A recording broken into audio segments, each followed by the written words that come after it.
This is an interview with Diane Kerruish, who is the Senior Executive Assistant to the President of the college.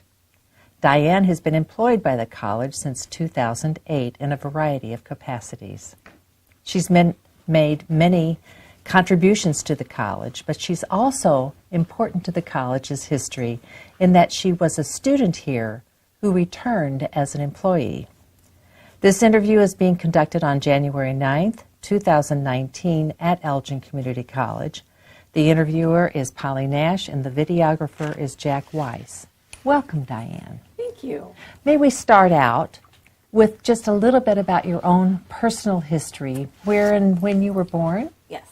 I was born in Chicago, Illinois in 1956. It was cold, so my parents say. We lived there for a few years, and then my mom and dad moved to the suburbs. And we've had a variety of places where we've lived in, where we lived in the suburbs, northern Illinois suburbs. Ended up in South Elgin in 1974, and that's how I got to this place. Okay. So, but you didn't originally come here from Chicago to South Elgin? No, I did not. We kind of, I was in school in Mundelein, I was in school in Libertyville. My high school years were spent in Libertyville, Illinois. Okay. And I am from a family of 5 children. There were 4 girls and 1 boy. My brother is the youngest, so he was the little prince. I am the oldest, so I always, of course, got everything. Of course, or you're the responsible one. Yes, I was the responsible person, and it just kind of worked out that way. We moved in the suburbs a little bit, but like I said, I graduated from Libertyville High School. So what brought you to South Elgin? Brought us to South Elgin was my mom and dad decided that it would be quite an adventure if they would become the caretakers of Vasa Park, which is a Swedish-owned park on Route 31 between South Elgin and St. Charles. It's still there today, and so we all moved into a little bitty house there. My senior year, my folks moved, I think it was probably before graduation, so I spent the last month and a half with a friend because I refused to move. But 26 acres my parents were responsible for, cutting the grass and that kind of thing. And they held Swedish events there and all that good stuff. In fact, I have a couple of photographs here. May I show them to you and you can describe them? Well, this particular photo has me in a Swedish costume, which I think I probably had been wearing them from the time I was 9 years old until 18, 19, maybe even 20. And this particular day, I was participating in a folk dancing program for the King of Sweden in Chicago. And this one? This particular picture is the same day, and this is with my husband, to-be. At the time, we weren't married, but it was quite interesting to me that someone who didn't participate in this particular Swedish activity could understand it. But he could understand it because he was a Parlaska dancer, Indian dancer in Elgin. So that was kind of a camaraderie, would you say? I mean, at this time we were engaged, so we had learned that about each other, and it was okay to go to these weird programs where people will dress strangely. Thank you very much. And so your parents, before they came to Vasa Park, what did they do? My parents, my mother was a nursing student. She went to school at Augustana Nursing School in Chicago. Originally, she was from northern Wisconsin and came to Chicago, to the big city, to go to school. My father was born and raised in Chicago and went to high school there, and they met at church in 55, or 50, probably 52, 53. Mm-hmm. Got married, and then they had me. The beginning of it all, I guess, so they would say, but that's their history pretty much, so. This adventure that they decided to come to South Elgin for, that was in 74, you said? That was in 74, yeah. So you had graduated and stayed in Libertyville until after you graduated, and then you came then here. I came with them. All my sisters and my brother came. They finished their school year in St. Charles, and I got to stay where I was, which was a blessing to me. But then, I worked during the summer that year, and decided to come to Elgin Community College. Why did you in the decide fall. to come to ECC? Because it was close. I mean, it was basically down the road, and now to look at McLean Boulevard today, it doesn't look anything like it did then, because there were no houses between here and there. If there was a farmhouse, and it was 2 lanes. But it was close, and I wasn't sure what I wanted to do.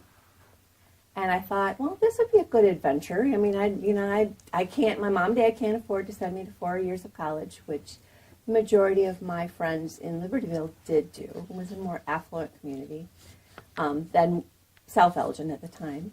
And so I decided that I was going to do Elgin Community College and see what happens.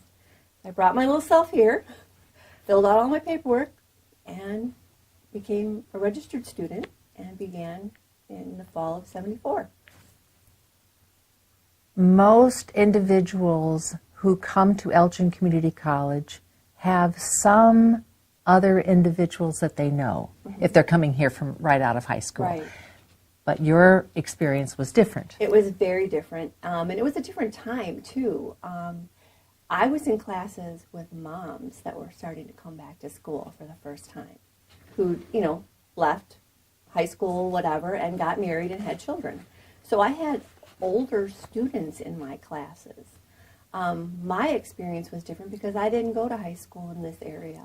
So my high school wasn't a feeder school to Elgin Community College.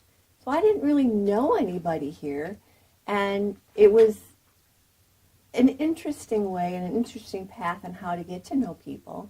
I wasn't super outgoing, I don't think. I mean, it was okay, but when you're new and you don't know anyone, you can be a little bit nervous. And at that time, all the high school kids hung with one another, so to speak. It felt like it was cliques. There was the U46 cliques, or each high school clique. So there were Larkin, and then there was Elgin High, and then there was Carpentersville schools, and then there were St. Charles schools. So everybody kind of hung with the people they knew. But I did learn when I was in class that it wasn't all the same kids. It wasn't all the same kids in class, and we all kind of had to learn from one another and make friends that way. And like I said initially, moms were coming back to school at that time. So there were a lot of older people in my class. And older is relative because I was 18 at the time, and older is nothing now. So it was an experience, but it was a good experience for me at that time. You talked about ECC being affordable. Did you need any financial aid or scholarships, or was it so affordable that your family could pay the tuition? Absolutely not. My family was a large family in a very small house, and my father was the only one with the income. And if you think back, a lot of people wouldn't realize what incomes were in 1974. But looking back at my dad's W-2s from that time, I don't know how they did what they did. But I came to school and I applied for financial aid, and I got accepted into the work-study program here at the college. So that's kind of how I paid for it through work-study working. So I really didn't get scholarships that way, as people know them today.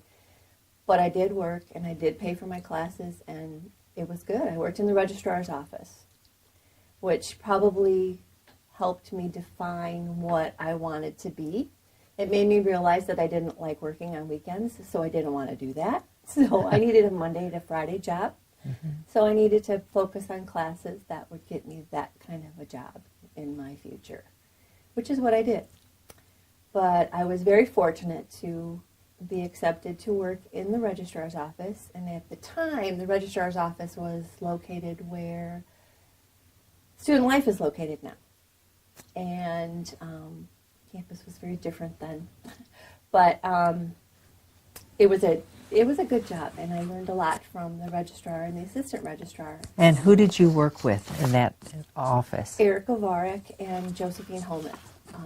They were very strict ladies, but they were very kind ladies. And just as a kind of a side note, which was important to me, but I met my husband here as a student. We were both students, and he'd walk by the windows, and one day decided to ask me out, and I'm, okay, whatever, I don't know you, but okay, whatever. So Mrs. Varick and Mrs. Holman were invited to our wedding, and they both came, which was something I will always treasure and be very thankful for, because it told me how our relationship was. It wasn't just this student filing reports and records in manila folders by alphabet, which is how grades were kept on paper grades, and everything was filed, and there were file cabinets everywhere. But that's what I did. I filed student records. We learn lessons in our classes, and we can also learn lessons in our workplace while we're in college. Can you recall or think about what lessons that Erica and Josephine, Ms. Varick, and Ms. Homuth might have taught you, or what you learned from working with them? I think being the oldest in my family, I was a responsible individual anyway, and I was taught the importance of being responsible, especially one day when I wasn't. And this was after I met my husband, and we went out for lunch, and I just didn't come back to work because, it's just a minor job. It's not a big deal. And we were just talking and talking and talking and talking, like there was no time limit on this talking. And I didn't come back. They called my mom. What happened to her? Where is she? I never got in more trouble in my whole life than I did that night when I got home. You can't do that. I learned you have to be responsible. They taught me many things. They taught me, obviously, responsibility, but being punctual. And what I did was important. Even though all I was doing was putting pieces of paper with other people's names on it into folders, it was important. Especially when you think about how transcripts are determined. I mean, there weren't computers really then. The computers we had were they were all the computer cards that in that big, huge machine where everything would be kind of all the way in. It was really loud, and it was right next to the registrar's office. And that's what the computer was. It's not like it is today.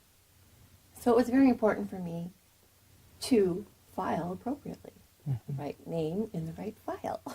Right. Because students would come and they would ask for a copy of their records or whatever, and if they weren't there, somebody had to find them. So it was important, and it was good work. What did you study while you were here at ECC? Well, I determined, like I said, I'd like a Monday through Friday job. So, well, that's in the business world where you work in an office. So I took business classes. I took business math. I worked towards an Associate of Science degree, which is what I graduated with.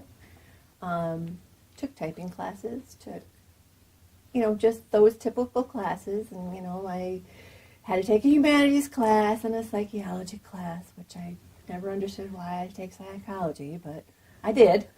And I looked at my transcripts recently and went, oh, you didn't like that class very well. Passed it, but, it was interesting. I could tell where my strengths were, and they still are the same today. Right. They haven't changed, and they haven't changed over the course of my entire life, working life anyway. So I think I made the right choices. I made the right decision to take the classes that I took here and to follow that path. I know it's been a while, but were there some professors that were particularly influential to you as a young student? I had several teachers that I really, really enjoyed being in their class. Mrs. DeMullen was a business machines class and business math, I think, if I'm recalling correctly. Harold Echternock was the one I think that I will never forget. Maybe it's his name. Maybe it was the way he ran his class. Tell me about that. His class he had a very dry sense of humor, Mr. Echternock did. And like I said before, I mean, the majority of the classes, our students were 18 years old. Well, either I have an old soul and I get dry humor, or I grew up with dry humor, but I got his humor. And one day in particular, I remember in his class, there was one other student, and we sat together at the same table, and she and I just laughed the entire class period, because he was just so matter-of-fact and so dry, and he was trying to make a point, and nobody was getting that point. The entire class just didn't get it.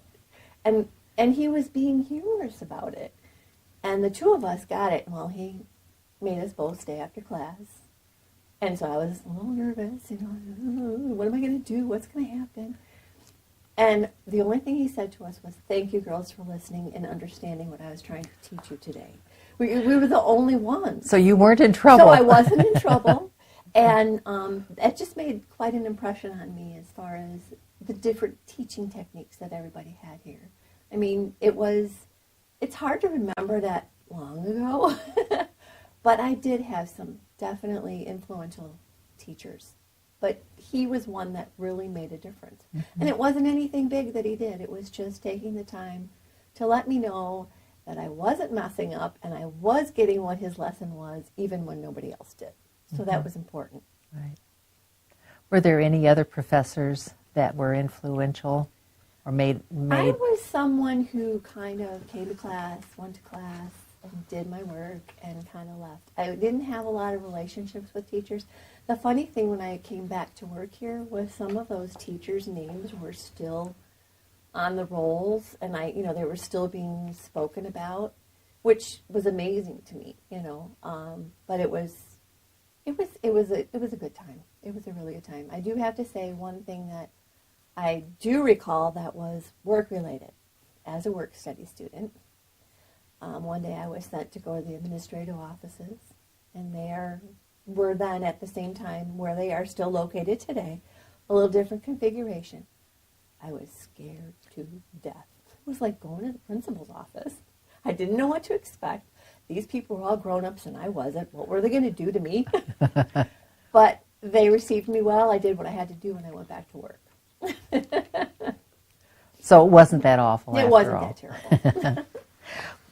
Were you involved in any activities while you were a student here? The only activity I did was very strange because it's not me, but I did it. Intramural softball. They needed a girl on the team. And I worked next to the data processing guys who made a team, put a team together, and they needed a girl, so they asked me, all right, I'll play, but I'm not very good, but I'll do that. That was one of the activities that was sponsored by the students and whatever. Other activities that we had during that time was they always held dances. They held dances and multiple times during the course of the year. It wasn't just like it was a homecoming dance or something like that, but it felt like that. Coming from high school, that's what it felt like. But we, what did we do? One of the dances I recall was at the Blue Moon, which no longer exists. Another dance was held at a bowling alley. And I think in their party room or whatever. It wasn't on the bowling alleys, but they always had bands. It wasn't DJs, it was bands. There were real people playing music. Some were dress up, some were not. Some were, the one that I remember in particular was a 50s dance. And at the time I was engaged to my husband and we went. And I think we won second place in the dance contest, so that was a big deal because I was still very sheltered. He was not sheltered. I was very quiet. He was not, so we complimented one another. And I do have this picture here. Is this something that we want to talk about? This is one of those dances, and yes, he was one of those people. Everybody knew him, and nobody knew me, which was great. Because I could always kind of temper things down when he was getting a little wild. You haven't told me his name. Diane Kerruish. Okay. Grew up in South Elgin, and I met him here. And as a side note, I have a foundation brick with our names on it up on the walkway. So that it was an important time for me. It changed Elgin Community College changed my life as a student, and it changed my life as a maturing adult. I mean, meeting the person that you're supposed to marry here makes a big difference. And I'm sure many people have done that, or they've, met here, started here, been high school sweethearts or whatever, but having not had any interaction with high school students and to meet the person that I was supposed to marry here was an awesome experience for me. Mm-hmm. And it was good. Yeah. It was good. I can tell. So you received an associate degree in 1976. Mm-hmm. Was there anything interesting about your graduating class? Absolutely. I didn't find that out until I became an employee, but one of our current trustees, Donna Redmer, was in my graduating class. She's a little older than me, so she was one of the older returning students. It was very funny when we found that out, and graduation at that time was done at Hemmons Auditorium in Elgin, Illinois, downtown Elgin. We walked across a big, huge stage, and the room was always full. Only about, it feels like half of what it is now, because we have graduation in the gymnasium now, and it's packed. 2. We only had one in May. We had one graduation ceremony in May that I recall. I don't think we had them in December at that time. But it was an experience, and it was fun to know that one of our current trustees was part of my graduating class. Exactly. After you graduated from ECC, what did you do? I went to work. I worked in a local accounting office, which is kind of funny because my accounting classes weren't that good. But I was a receptionist, so that counted. It was okay. I worked there for a little while, and then ECC at that time had employment fairs, and I think we still do, but it's a little different, I think, now.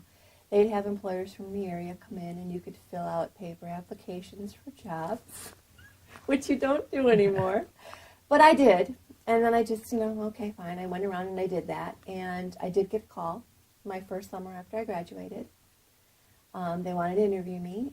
Equitable Life had a regional office here in Elgin at that time, and they were a group insurance company, and they did life insurance and health insurance and short-term disability insurance and all that. It was a pretty big office and was located here in Elgin. And I got the job in the rates and proposals department, and I was very happy because it was a Monday to Friday job. Normal That's what you hours. wanted. It was exactly what I wanted. And wonderful benefits. It was great. It was absolutely great. So that's where I kind of started and knew that I was in the right place. I was in a business. I was in that kind of a situation where I used all my skills. I used what I learned here at the college. You don't ever think that you will, but I did. I used my math skills. I used, even my psychology skills, how limited they were. So it was important for you to take that course. It was important for me to take that class. But it was a good experience. And during that time, I got married. My husband was transferred to Iowa. So I had to leave my job because, at that time, you went where the husband went because they made the more money than you did. And it was the right thing for us to do. We went to Dubuque, Iowa, and subsequently came back, and that same company, Equitable, hired me back. Oh my goodness! How long were you gone? We were gone for almost 3 years, I think. So I got almost my same position. It was the same department. Different people were in charge. Different people were managing it, but it was good. It was good, and that's where I stayed until they left. They relocated that office to Tennessee, and I didn't go. Because, by then I had 2 children, so my 2 children needed their grandparents, and their grandparents were here. So we stayed. And so you made your home back in South Elgin? We made our home back in South Elgin when we came back from Iowa. And we stayed there the whole time, and I'm still there today.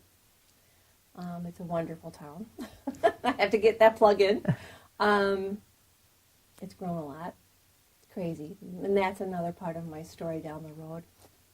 But I've always worked in a sales assistant type of situation, so being assistants to sales or marketing or anything like that has always kind of been what I do. I do well behind the scenes, which is my strong point, I think. When Equitable left, then what did you do? I worked for what did I do? I did a little bit of mortgage work. That wasn't my thing. No, that wasn't my thing. I went back to another insurance company. It was a smaller scale insurance company. Worked there in the sales department. I wasn't selling. I was the person at the desk that was in the office. Then from there, I went to a job that was located in California. I did not move. The sales office was located in Elgin at the time.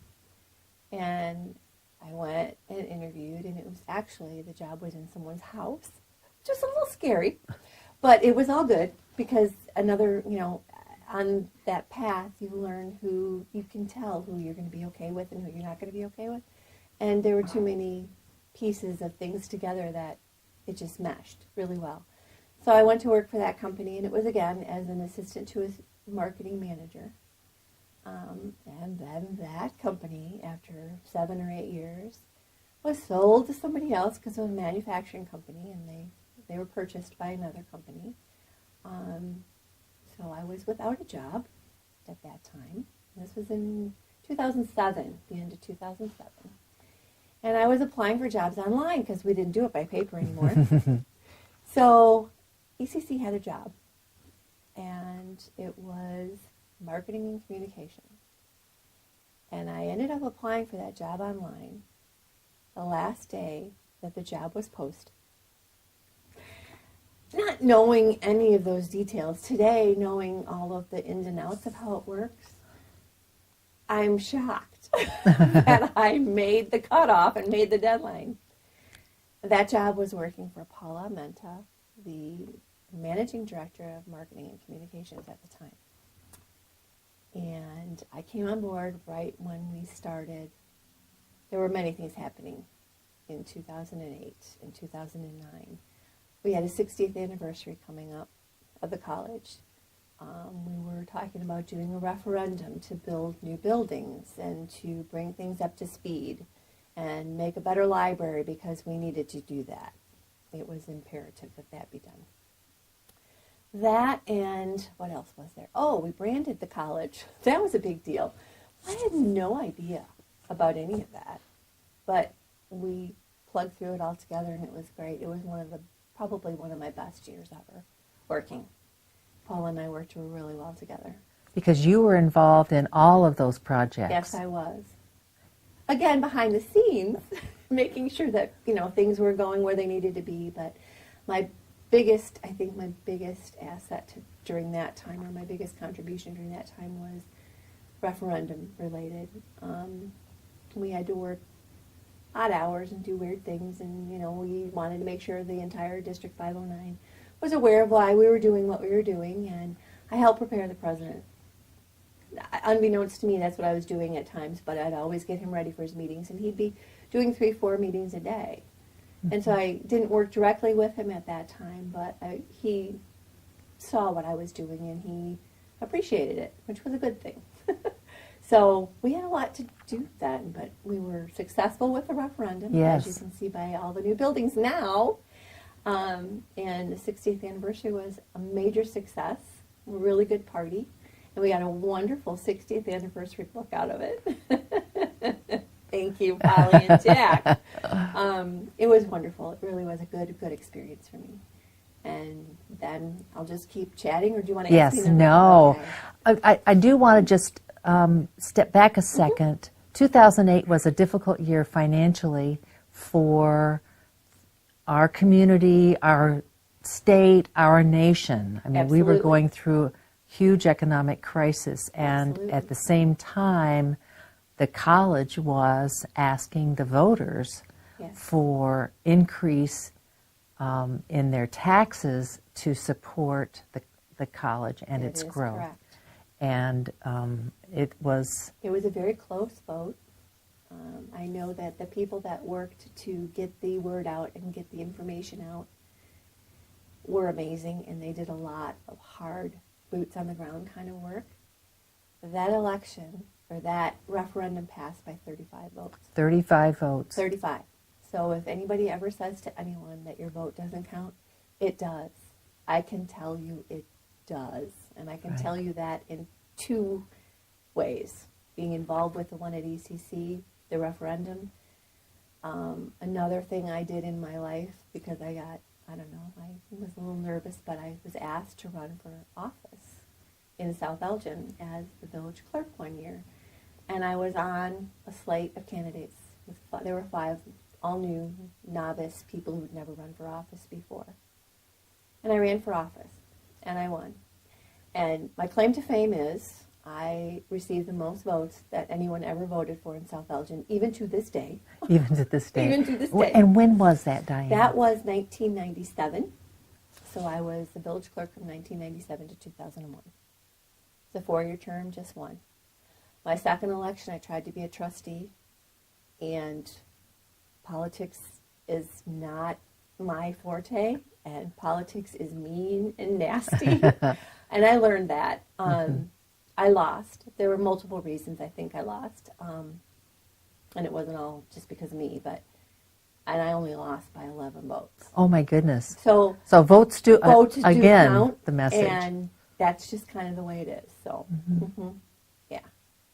So you were involved in the referendum, a huge, important effort on the part of the college. Absolutely. You were involved in the 60th anniversary. Can you tell us about some of the things that you did?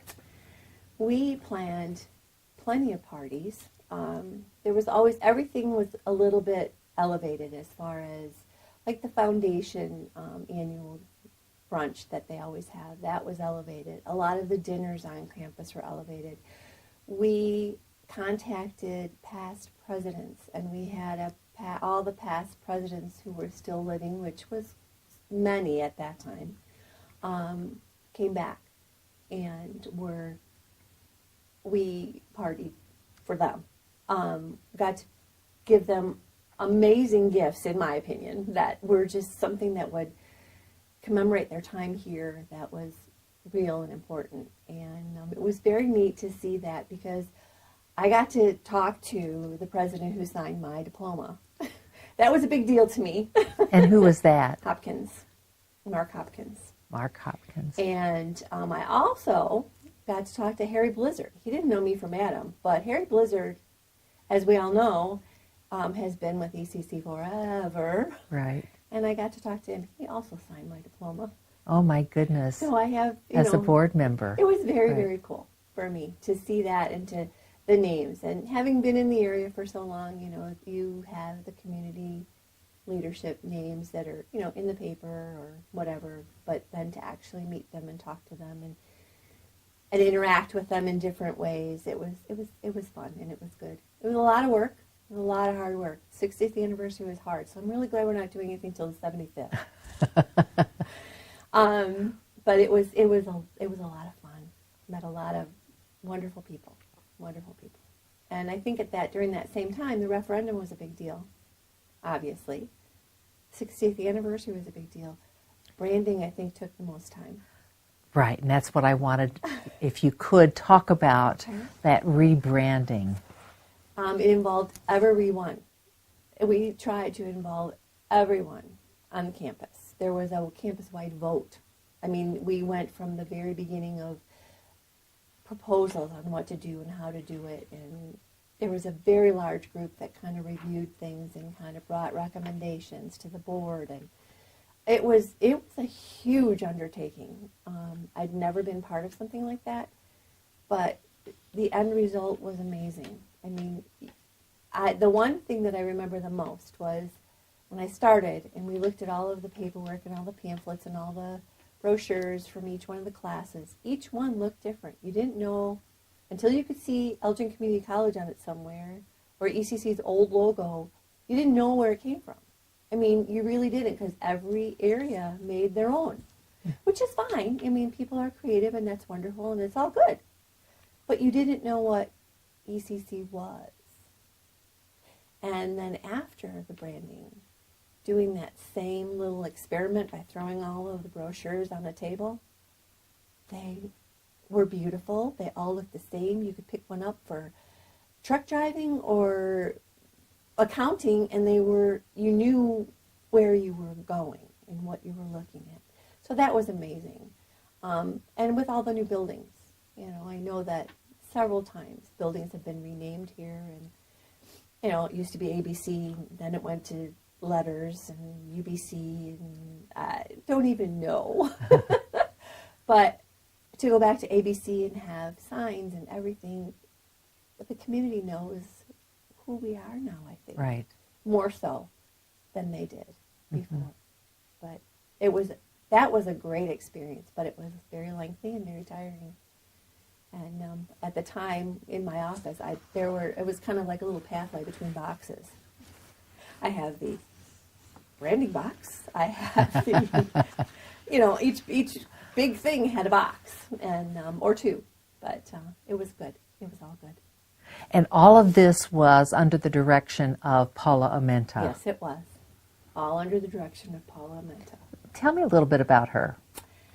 Paula has become one of my best friends.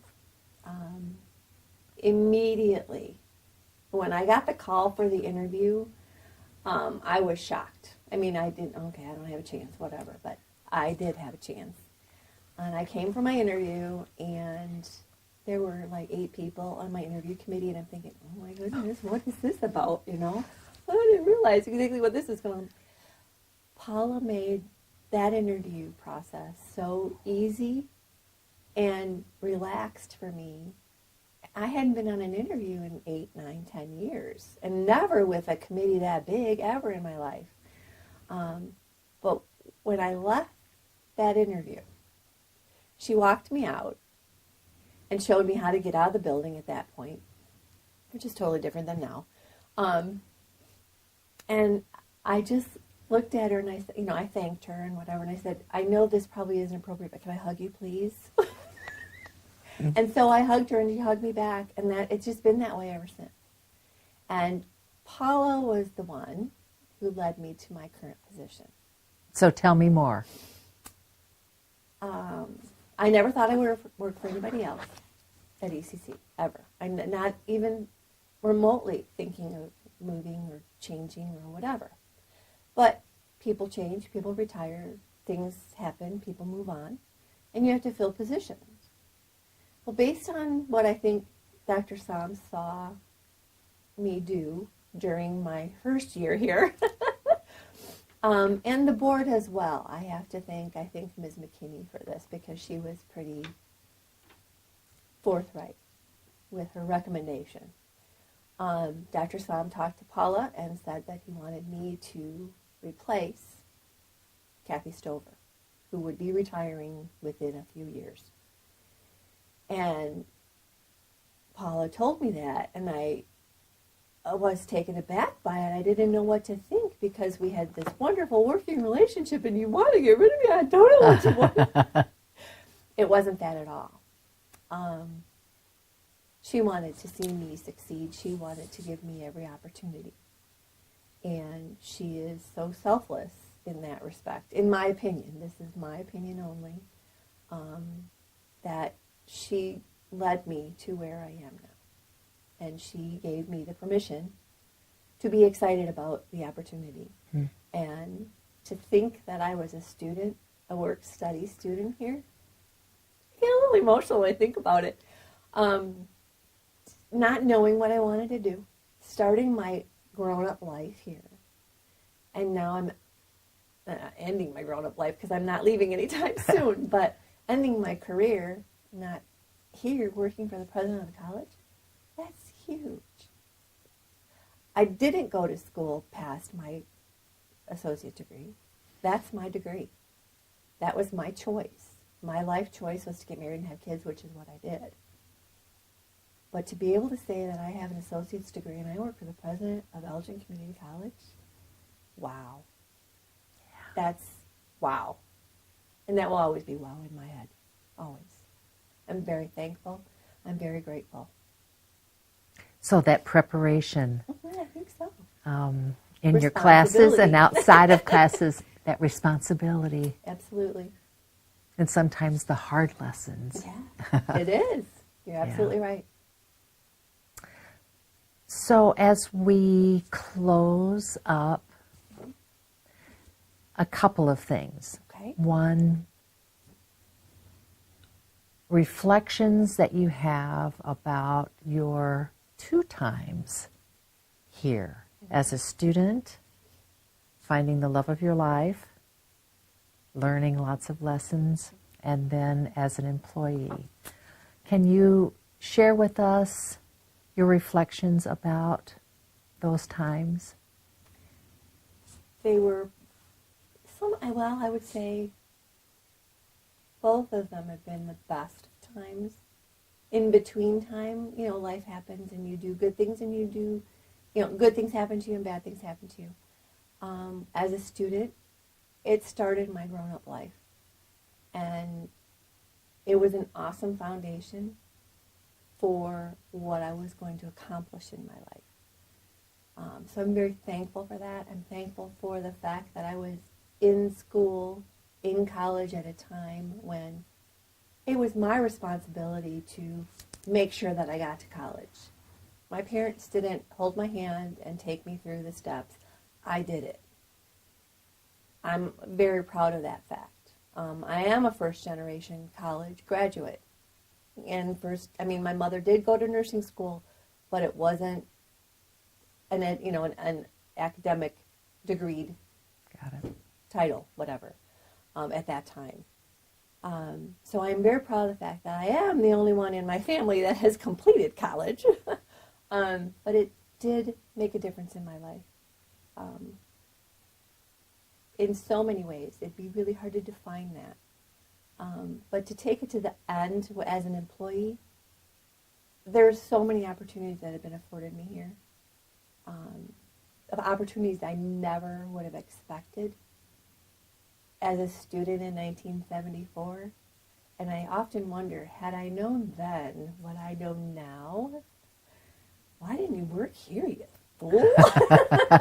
Why didn't you apply for a job here then? Well, you want to go out into the big people world and you want to make your mark. Well, I don't know if I've made my mark, but I've done a whole lot more than I ever anticipated I would do. Because I really and truly thought I was going to be Donna Reed with a picket fence and make cookies. And that isn't who I got to be. Even as much as I wanted to be that person, that isn't who I was meant to be.